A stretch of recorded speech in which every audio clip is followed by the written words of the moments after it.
Okay, today we're on lesson 4.5. It is a problem-solving lesson. It's there to help us develop another strategy to problem solve. So we're going to solve problems using the strategy draw a diagram to multiply money.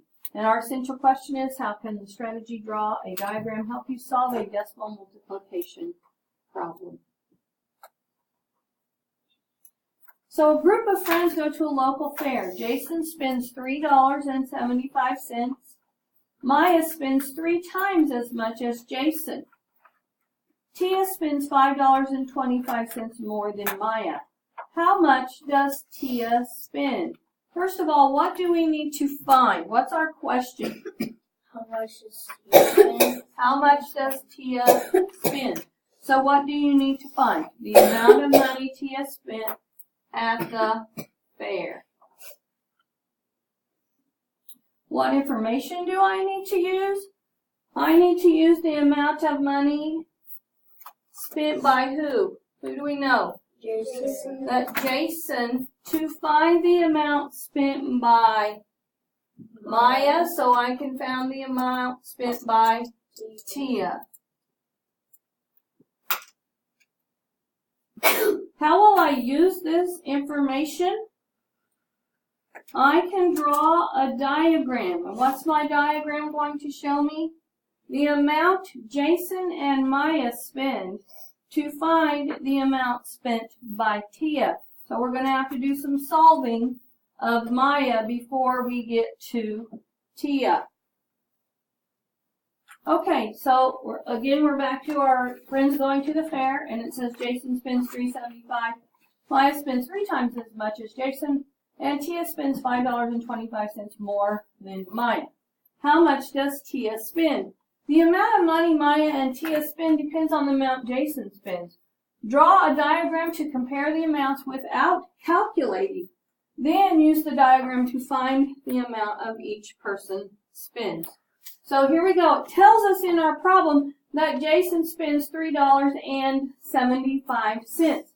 What does it tell us about Maya? Maya spends 3 times as much as Jason. So what are we going to put in these 3 boxes for Maya?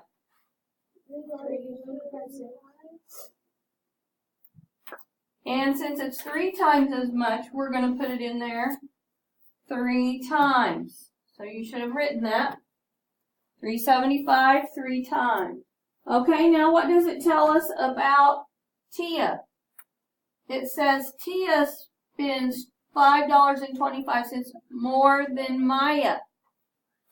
So we've got to put in here what Maya spends, because we see here that Maya spent $3.75 3 times. And then it tells us in our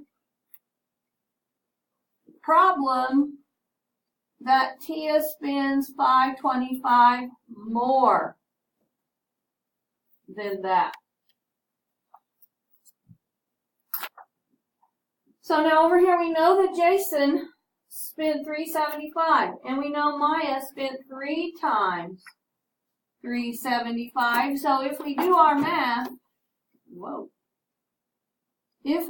math, we can take $3.75 times 3. 3 times 5 is 15, regroup 1. 3 times 7 is 21. Plus 1 is 22. Regroup of 2, and 3 times 3 is 9. Plus 2 more is 11. 11. I have 2 decimals here, none here. $11.25. Okay. Now what did we learn about Tia? She had $5.05 more than Okay. And what did Maya spend? $11.25. $11.25. And we've got to add this amount extra that they told us she spent. So $5.25. 5 plus 5 is 10. 2 plus 2 is 4. Plus 1 is 5. Bring down your decimal. 5 plus 1 is 6. And 1 is $16.50.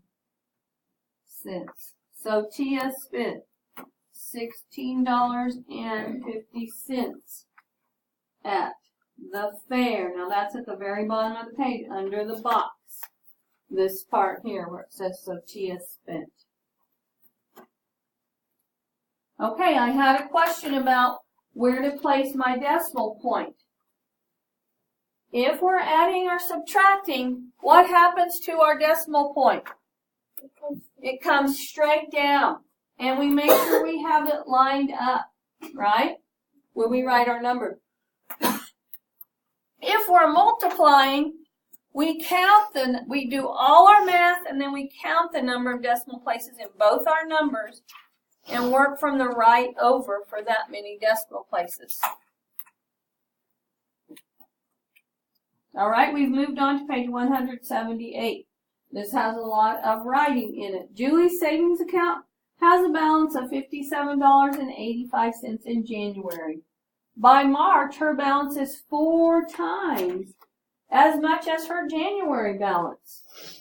Between March and November, Julie deposits a total of $78.45. If she does not withdraw any money from her account, what should Julie's balance be?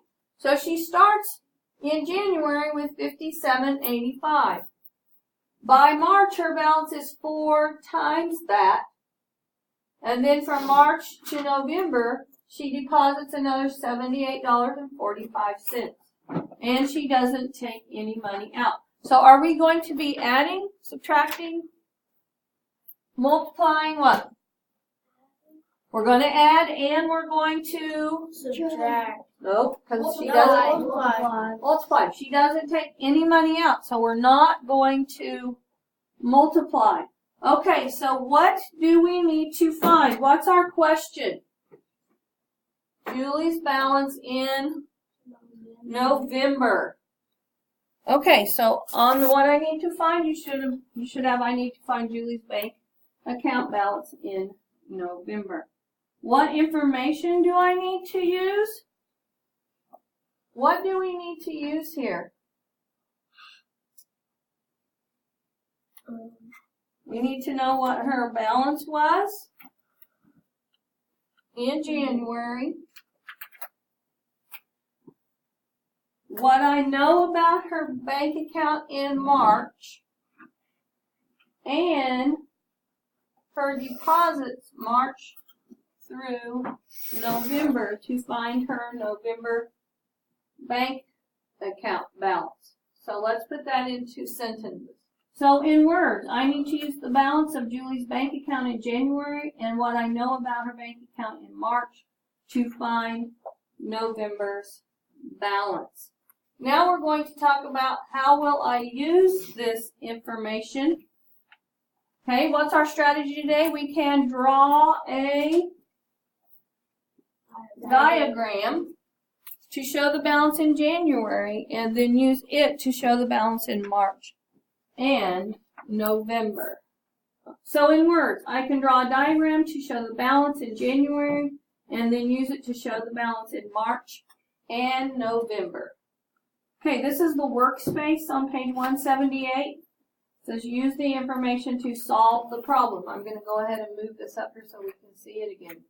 Julie's savings account has a balance of $57.85 in January. So you need to write January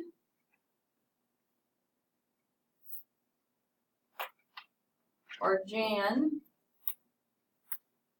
And it needs to have one box. And in that box, it needs to say $57.85.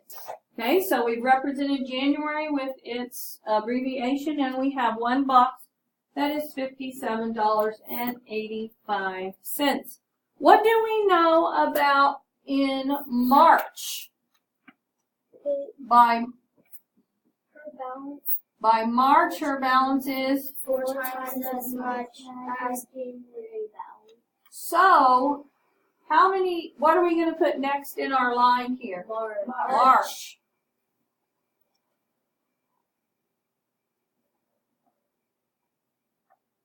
And what are we gonna put by March? 4 boxes. 4 boxes.